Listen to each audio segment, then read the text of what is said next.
Halo teman-teman semuanya.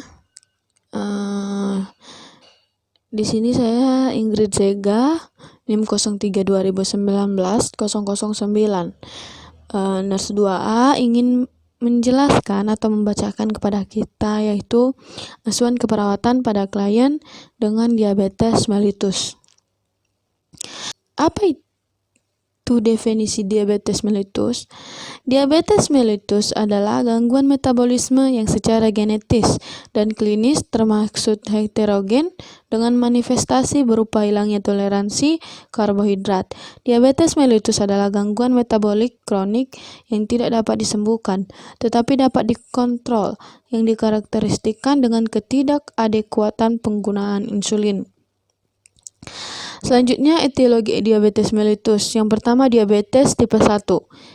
Bagian A, faktor genetik. Penderita diabetes tidak mewarisi diabetes tipe 1 itu sendiri, tetapi mewarisi suatu predisposisi atau kecenderungan genetik ke arah terjadinya diabetes mellitus tipe 1.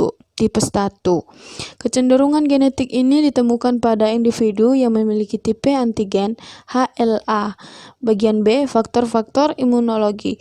Adanya respon atau imun yang merupakan respon abnormal di mana antibodi terarah pada jaringan normal tubuh dengan cara bereaksi terhadap jaringan tersebut yang dianggapnya seolah-olah sebagai jaringan asing, yaitu autoantibodi terhadap sel-sel pula, Langerhans dan insulin endogen. Bagian C, faktor lingkungan. Virus atau toksin tertentu dapat memicu proses autoimun yang menimbulkan destruksi sel beta. Selanjutnya, diabetes tipe 2. Mekanisme yang tepat yang menyebabkan resistensi insulin dan gangguan sekresi insulin pada diabetes tipe 2 masih belum diketahui. Faktor genetik memegang peran dalam proses terjadinya resistensi insulin. Faktor-faktor resiko yaitu A. Usia.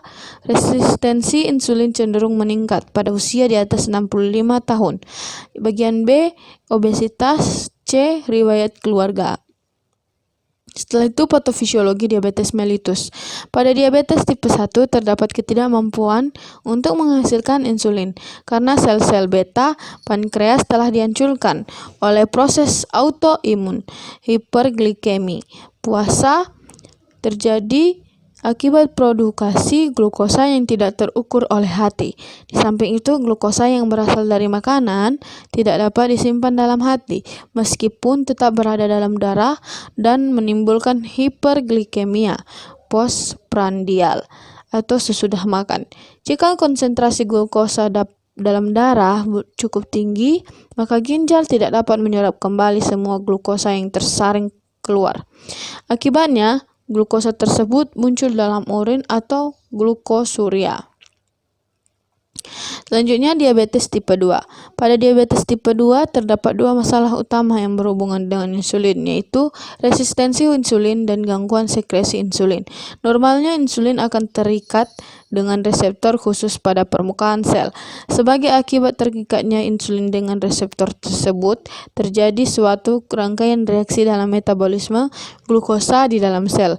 Resistensi insulin pada diabetes tipe 2 disertai dengan penurunan reaksi intrasel ini. Dengan demikian, insulin menjadi tidak efektif untuk menstimulasi pengambilan glukosa oleh jaringan. Untuk mengatasi resistensi insulin dan untuk mencegah terbentuknya glukosa dalam darah, harus terdapat peningkatan jumlah insulin yang disekresikan.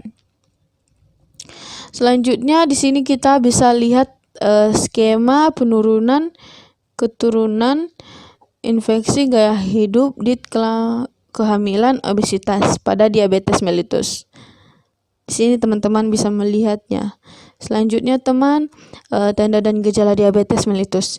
Menurut Supartondo, gejala-gejala akibat DM pada usia lanjut yang sering ditemukan adalah yang pertama katarak, 2 glaukoma, 3 retinopati, 4 gatal seluruh badan, 5 pruritus vulvae, 6. Infeksi bakteri kulit, 7. Infeksi jamur di kulit, 8. Dermatopati, 9. Neuropati perifer, 10. Neuropati visceral, 11. Amitropi, 12. Ulkus neutropi, 13 penyakit ginjal, 14 penyakit pembuluh darah perifer, 15 penyakit koroner, dan 16 penyakit pembuluh darah otak. Selanjutnya, pemeriksaan diagnostik diabetes mellitus. Yang bagian A, gula darah meningkat. Kriteria diagnostik WHO untuk diabetes mellitus pada dewasa yang tidak hamil. Pada sedikitnya 3 kali pemeriksaan. Pertama, glukosa plasma sewaktu atau random lebih dari 200 mg per dl atau 11,1 milimol per liter. 2. Glukosa plasma puasa atau nukjar lebih dari 140 mg per dl atau 7,8 milimol per liter.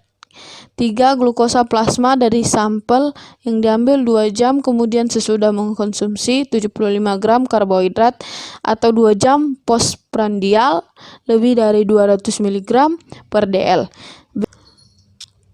B. Tes toleransi glukosa. Tes toleransi glukosa oral, pasien mengkonsumsi makanan tinggi karbohidrat atau 150 sampai 300 gram selama 3 hari. Sebelum tes dilakukan, sesudah berpuasa pada malam hari, keesokannya harinya sampel darah diambil, kemudian karbohidrat sebanyak 75 gram diberikan pada pasien. Selanjutnya, komplikasi diabetes mellitus. Bagian A, komplikasi akut. Yang pertama, hipoglikemia adalah kadar glukosa darah seseorang di bawah nilai normal atau di bawah lebih kecil dari 50 mg per dl. Kedua, hiperglikemia. Hiperglikemia adalah apabila kadar gula darah meningkat secara tiba-tiba dapat berkembang menjadi keadaan metabolisme yang berbahaya, antara lain ketoasidosis diabetik, hiperosmoler non-ketotik atau KHNK, dan kemolaktoasidosis. B. Komplikasi kronis. Yang pertama, komplikasi makrovaskular. Komplikasi makrovaskular yang umum berkembang pada penderita diabetes mellitus adalah trombosit otak atau pembekuan darah pada bagian otak, mengalami penyakit jantung koroner atau PJK, gagal jantung kognitif, dan stroke. 2. Komplikasi mikrovaskular. Komplikasi mikrovaskular terutama pada penderita diabetes mellitus 1 seperti nefropati, retinopati atau kebutaan, neuropati, dan amputasi. Selanjutnya, penanganan dan prognosis diabetes mellitus. Penanganan yaitu yang pertama, diet. B. Latihan. Latihan dengan cara melawan tahanan dapat menambah laju metabolisme. Istirahat dapat menurunkan BB, stres, dan menyegarkan tubuh. Latihan menghindari kemungkinan trauma pada ekstremitas bawah dan hindari latihan dalam udara yang sangat panas atau dingin, serta pada saat pengendalian metabolik buruk. Gunakan alas kaki yang tepat dan periksa kaki setiap hari sesudah melakukan latihan. C. Pemantauan kadar glukosa darah secara mandiri. D. Terapi jika diperlukan. E. Pendidikan. Selanjutnya, proses perawatan diabetes mellitus. Yang pertama, pengkajian. Fokus utama pengkajian pada klien diabetes mellitus adalah melakukan pengkajian dengan ketat terhadap tingkat pengetahuan dan kemampuan untuk melakukan perawatan diri. Pengkajian secara rinci adalah sebagai berikut. Yang pertama, riwayat atau adanya faktor resiko, riwayat keluarga tentang penyakit, obesitas, riwayat pankreatitis kronik, riwayat melahirkan anak lebih dari 4 kilo, riwayat glukosuria selama stres, kehamilan, pembedahan, trauma, infeksi, penyakit, atau terapi obat, glukokotikosteroid, diuretik, diasid, kontrasepsi oral.